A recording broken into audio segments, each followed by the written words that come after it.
earlier videos, all we saw was you drinking a Slurpee. So I heard your new thing is like Java chip frappuccinos. I've been getting them every single morning. It's like my replacement sugar for Slurpees. Right.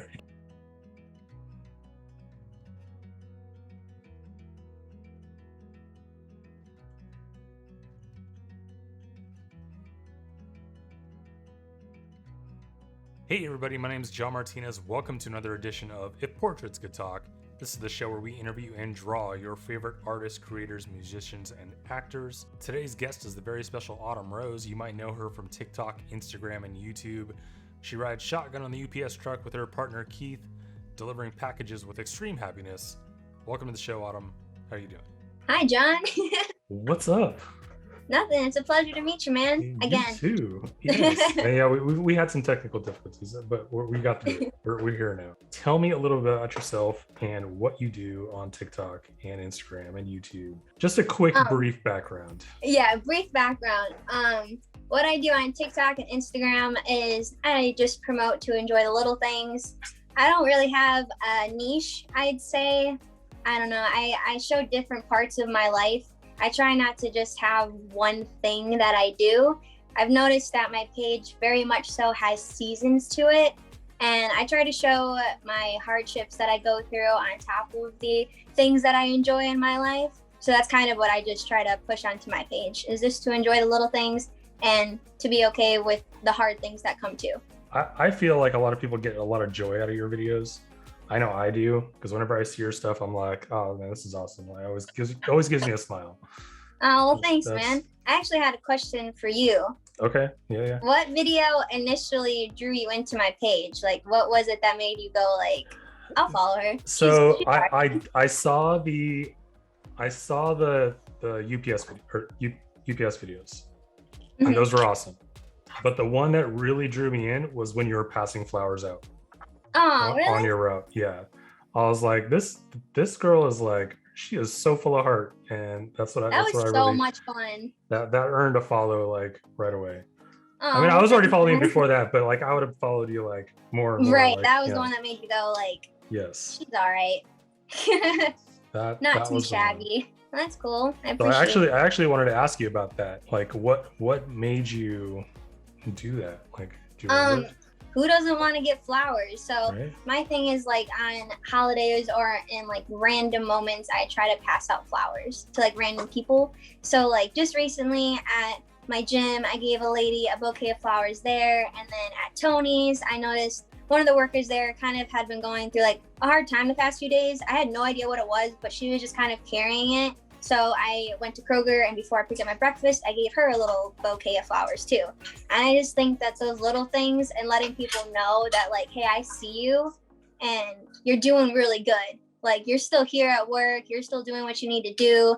And just that little extra, I see you, here's this for you. I think it means a lot. So I just feel like that's just something that I've always asked for. And I feel like other people have asked for too. And it's nice when you get them.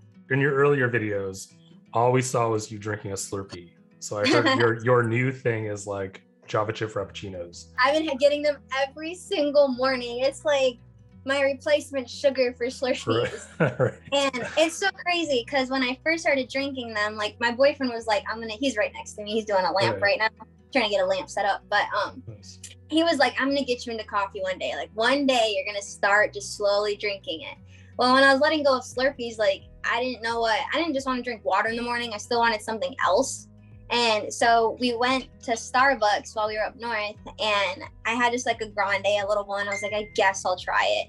And they only put like so much coffee in it for me. It normally comes with like 3 pumps, and I got it with like 1. So it was basically a chocolate smoothie.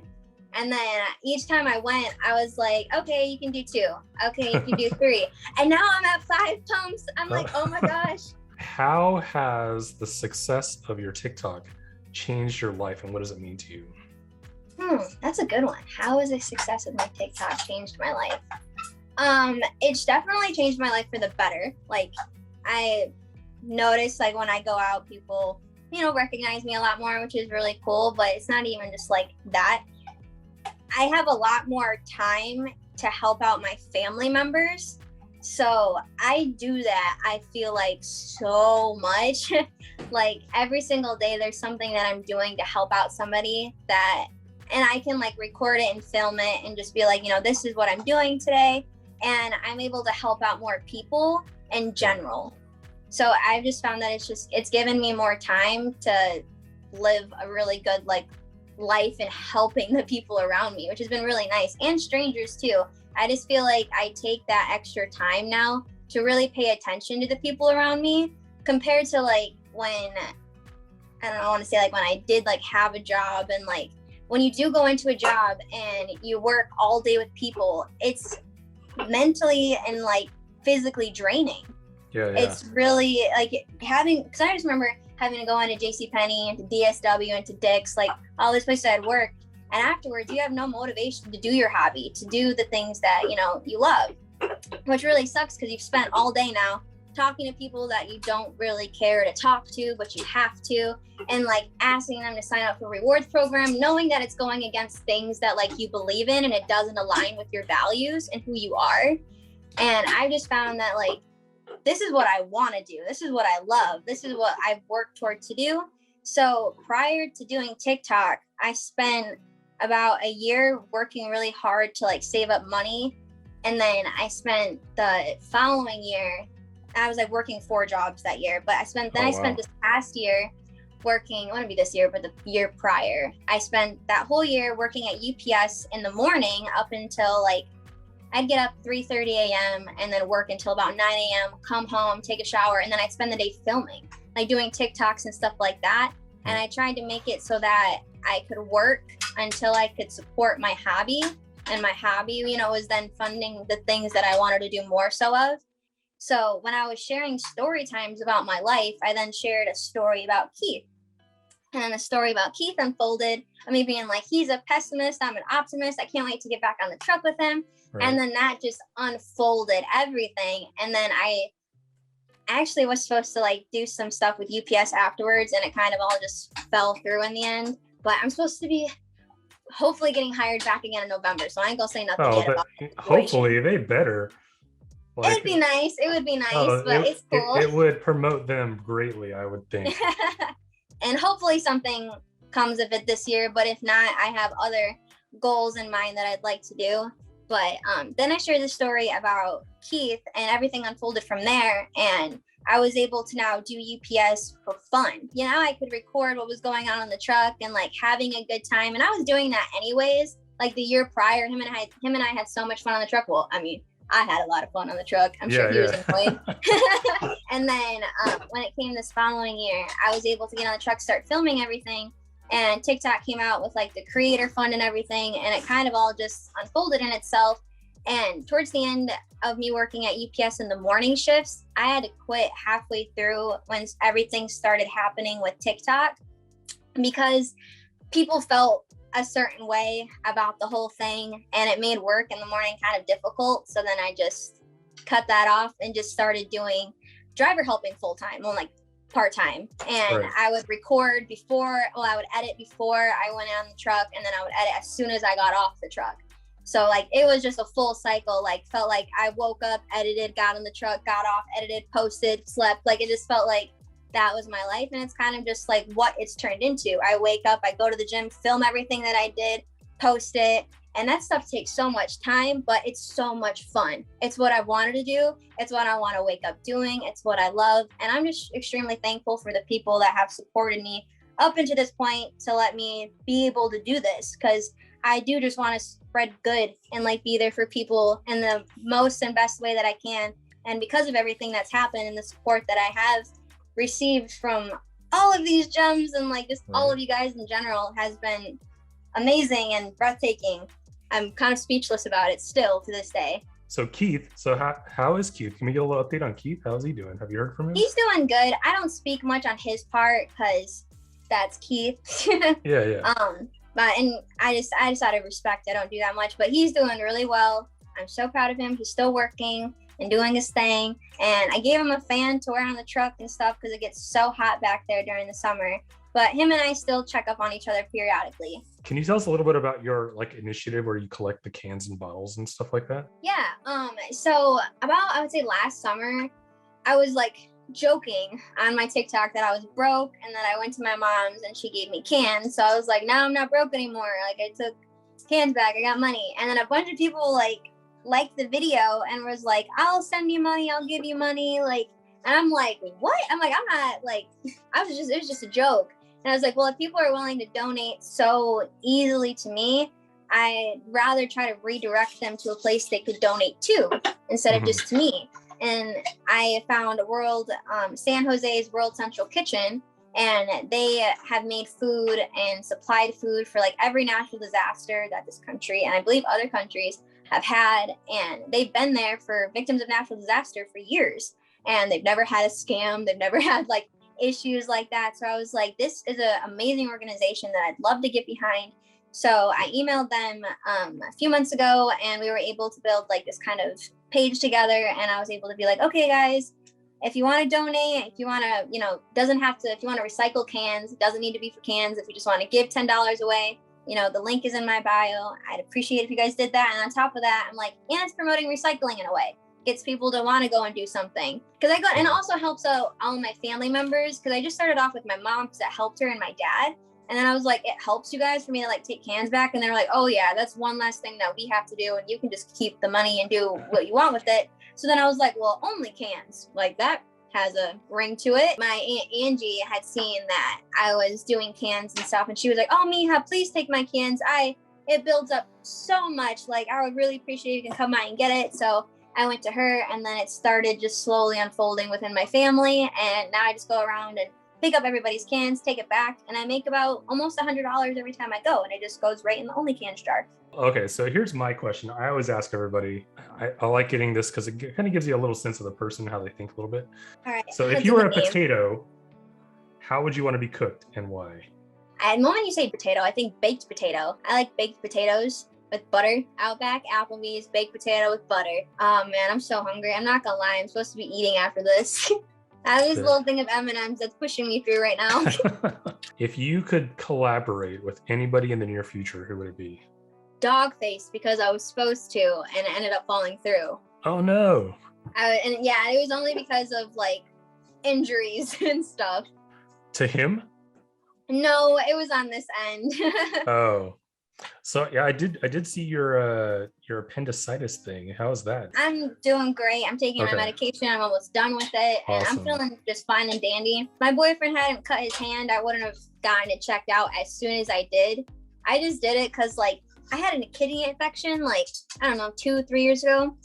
And it almost felt like the same pain, but in the front, because last time it was in the back. So I was like, so when he was going in, I was like, I'm just gonna have them check, my stuff just to make sure I'm all fine and dandy. And maybe I just been going to the gym for like almost 4 weeks. And I thought I tore like a muscle in my abs. And I'm trying to bring in, but anyways, I thought I tore a muscle in them.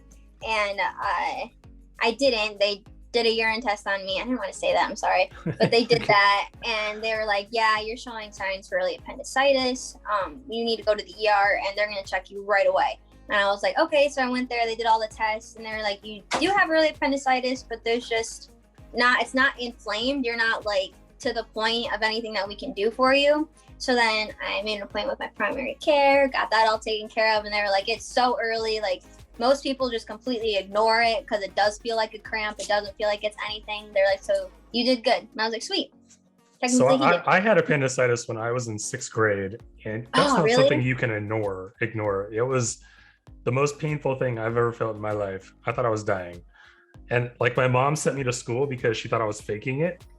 Oh, really? So I was like, I woke up in the morning, looked at the stomach ache, and she's like, no, you're still going to school. I'm like, crap. Like, and it's like the same day as like the teacher student annual kickball game. Oh my gosh. And like I'm just sitting on the sidelines just going, oh my God, like trying not to keel over. And like one of the teachers finally noticed me, like trying not to die on the field, and called my mom and was like, yeah, you need to come get him. He's not doing good. Did your mom feel bad for not believing you? We don't bring it up so often anymore. My mom, she kind of did the same thing to me. My brothers, we were playing football and they both fell on this arm. Like they both, I mean, my one brother, he was a lot bigger. My other brother was kind of just like muscular at the time. And both of them fell on my arm. And my mom checked on my brother. And I was like, what? I was like, my arm. I was like, it's sprained. I was like, something is wrong. And she was like, no, you're fine. Just go lay down. You'll be okay. I was crying in the middle of the night. And then she finally took me to the ER and she was like, you know, if we get there and nothing's wrong with you, I'm going to be so mad. And we get there and sure enough, it was actually broken, I believe. It was broken. Wow.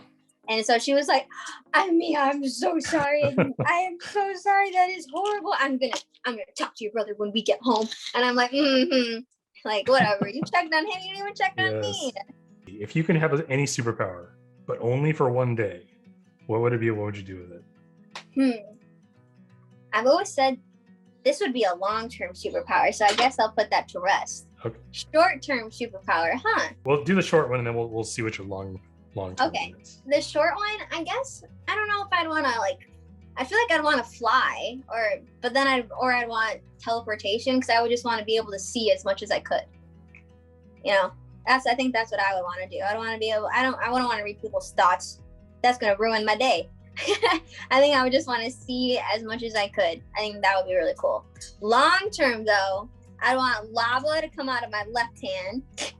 Lava? And then ice come out of my right hand, and then together they do something really freaking cool. I've said this since I was a kid. I don't know why, but I just feel like just having something come from your hands, like whenever I seen like the Lightning Girl in X-Men or like the swords come out or Freddy Krueger, like they just had these cool hand things, and I'm like, I want to feel something leave from my hands. Like that would be so cool. So I guess something like that. Yeah, mine would be definitely teleportation. Like I would want to hold my breath. I don't know if I could, maybe find a helmet or something, hold my breath and pop to Mars really quick and jump in front of the Mars rover and be like, ha, and then like jump out of the way and then have everybody like back on Earth be like, what the heck? Like it's a joke. It's all a scam. Right. And I want to go have lunch in different countries or meals in different countries and just. Right. Like all the chicken Alfredo and Parmesan I could try. You can experience sunsets in a bunch of countries all on the same day. Yeah. Oh, that'd be lovely. Dang, yep, I know what I want to do. I want teleportation or flying, one of the two. Because I feel like flying, I don't know, like teleportation, I wouldn't be able to stay above the water, would I? Like, would I be in the water? Like for flying, at least maybe you can teleport yourself into the sky and fall with style. Oh, okay. Yeah, and then before I hit the water, I'll just be like, okay, nope, I'm just playing, and then teleport somewhere else. Okay, I have one more fun question for you. The zombie apocalypse is upon us. You must choose 3 people to be on your zombie killing team. Anybody is on the table, from fiction, non-fiction, past, present. Who do you choose? Oh my gosh. Okay, for one, I definitely choose my boyfriend for the first person, because he would keep me logical and keep me from going, like, I don't know, going insane. He would be someone that would keep me grounded, I feel like. The next person, oh my gosh, I want to say like a Ninja Turtle, but there's 4 of them and you only made me choose 3, so I can't say them. You can bring Splinter. Oh yeah, there we go. I'd bring Splinter, the master. And then for the third one, I guess the person that came to my head was Iron Man, because he passed away. And I don't know if he could come back and like do that. That'd be pretty cool. Just shoom, shoom, shoom. Like he had the stuff come out of his hands. And he does that thing where he literally spins and like they all just like, and he has the things pop out of his hands. So I guess that's who I would go with. If you could travel back in time to any point in your life and give yourself one piece of advice, what would that be? I don't know. I'm very happy with, I guess I wouldn't give myself a piece of advice. I would want to, but like, and it's not going to do nothing to that thought process I was going through growing up. I've been introduced to quotes and sayings along the way that have hit me in those periods of time. And so if I went back and tried to tell myself something, I feel like I would just be like, I'm good right now. If anything, it would have to be like, I'm going back to a specific period of time to tell myself it's going to be okay. I would want to say like, you're never going to lose by loving. You lose by holding back, you know? And every time you lose something, you gain it back times 20. So know that. You're good and you'll be okay. Okay, are you ready for the review? Yes. Oh my gosh. Oh my god, that is so cool. I love it. I'm gonna cry. I love that. That's my new profile picture, dude. There you go. Oh, I freaking love that so much. One thing to wrap it up, is there any like shout outs you want to do or like anything like that? Anybody want to mention? Shout out to my gems. I just really appreciate all of you guys so much. A shout out to everybody on Instagram and TikTok and all the comments that I've received and all the comments that have snapped back at people that have been mean to me. Like, I see you and you are noticed and you are appreciated. Do you have anything we can expect from you in the near future? Like what are your plans? What's coming up? My own podcast. It'll be either next week or the following week, and I'll be dropping merch the same day. The links will be down in the bio for you. So everybody go check out her links down below. Oh, thanks. Really appreciate it. So Autumn, it was so nice to meet you, like camera to camera, I guess. But, right. Yeah, I was just such a pleasure. All right, well, you have yourself a great day. You too. Enjoy your week, and we'll catch you later in a little bit. All right. Yeah, stay safe. I'll talk to you later. Bye. See you. Thank you again, Autumn, for coming out and hanging out with us today. We had a blast. Be sure to check out all her socials, which are down below in the description section. Also, go check out my socials. You can find me on Instagram, TikTok, Twitter, and Discord. If you like this video, give it a thumbs up. Consider hitting the subscribe button. Hit that notification bell for more videos like this in the future. Stay tuned for Autumn's reaction to the final version of this portrait right after this. And if you have a suggestion of somebody you'd like to see on a Portraits Could Talk, leave it in the comments down below. Thanks again, guys, for coming out. We'll see you in the next video. So we worked on your drawing. We finished it up last night. So yep. Are you ready for the reveal? Yes, I am. I'm so excited. All right, guys. Here it is in all its glory. Oh my god, I love that. Oh, I'm gonna cry. That looks so cool. Oh, I love that so much. Literally, I'm gonna cry. That looks so good. Dude, you have such a gift. I love that. Holy crap. All right, Autumn. Well, I'll let you go. You have yourself a great day. I'll let you know. You too. Yep. Okay, sounds good. And I'll share everything over to my platform too so people can go check it out. All right, Autumn. Take it easy. All right. You too. I'll talk to you later. Bye.